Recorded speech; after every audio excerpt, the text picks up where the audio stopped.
네, 지금부터는 제가 좀 전에 말씀드린 것처럼 음과 음 사이를 연결하는 거에 대해서 제가 강조를 많이 했는데요. 그러면 어떻게 연결하면 좋을 것인지에 대해서 많은 분들이 의문을 가지시겠죠. 그런데 대부분 연주자들 보면 같은 줄에서 연주하는 음들은 연결을 참 잘하십니다, 보면. 근데 문제는 다른 줄로 넘어갈 때 연결이 잘 안 된다는 거예요. 왜 그런가 봤더니 활이 굉장히 많은 방해를 하고 있더라고요. 지금은 활 연습에 대한 설명을 드리는 시간이니까 이 부분도 같이 말씀드려야 될 것 같아서 제가 말씀을 드리는데, 이 활하고 이 왼손하고 당연히 좋은 음악을, 좋은 소리를 내기 위해서 잘 어우러져야 되지만, 그러기 위해서는 우선 절대적으로 활이 줄과 줄 사이에 연결도 활이 잘 맡아서 처리를 해줘야만 됩니다. 왼손이 다른 음정으로 이동을 할 때 우리가 릴렉스가 되고 연결이 돼서 스무스하게 잘 넘어갈 수 있게 연습하는 것처럼, 활도 같은 줄에서 연주할 땐 전혀 문제가 되지 않겠죠. 활은 그냥 그으면 되니까요. 하지만 다른 줄로 넘어가면서 연주하게 되면 활이, 어떤 분들은 이런 식으로 뻣뻣하게 이렇게 연주가 되겠죠.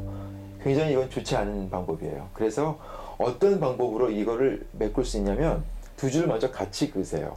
자기가 이동하고자 하는 줄과 긋고 있는 줄을, 두 줄을 같이 긋고서 조금씩 한 줄에 무게를 실면서, 마치 우리가 바다 위에서 배가 출렁거리듯이 심하게 넘어지지 않고 살짝 통통 배가 출렁거리듯이 활을 가지고 두 줄을 처음에 긋는 걸 시작으로 해서 한 줄씩 번갈아 가서 연주해주면 됩니다. 이런 식으로요.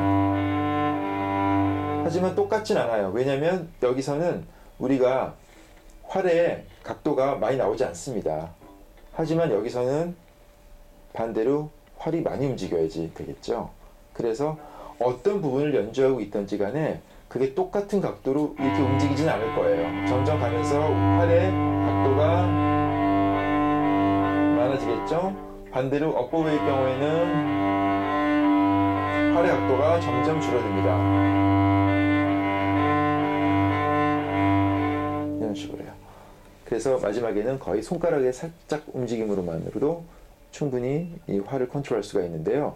그런 식으로 해서 지금 제가 G선과 D선의 그 릴렉스가 되는 활의 이동을 하면서 그 부분을 보여드렸는데요. 마찬가지로 A선, D선 혹은 D선, G선, 그게 어떤 선에서 시작하는데도 굉장히 중요해요. G선에서 지금 D선으로 넘어가고, 또 D선에서 A선 넘어가고, 반대로 A선에서 D선 혹은 A선에서 G선, 한 줄을 건너뛰고서 다른 줄로 넘어가는 그런 부분들도 이 연습을 같이 병행해 주신다면 줄하고 줄을 넘어다니는 데 있어서 굉장히 유연한 그런 손 동작이 될 것이라고 확신합니다. 그렇게 연습을 많이 해주세요.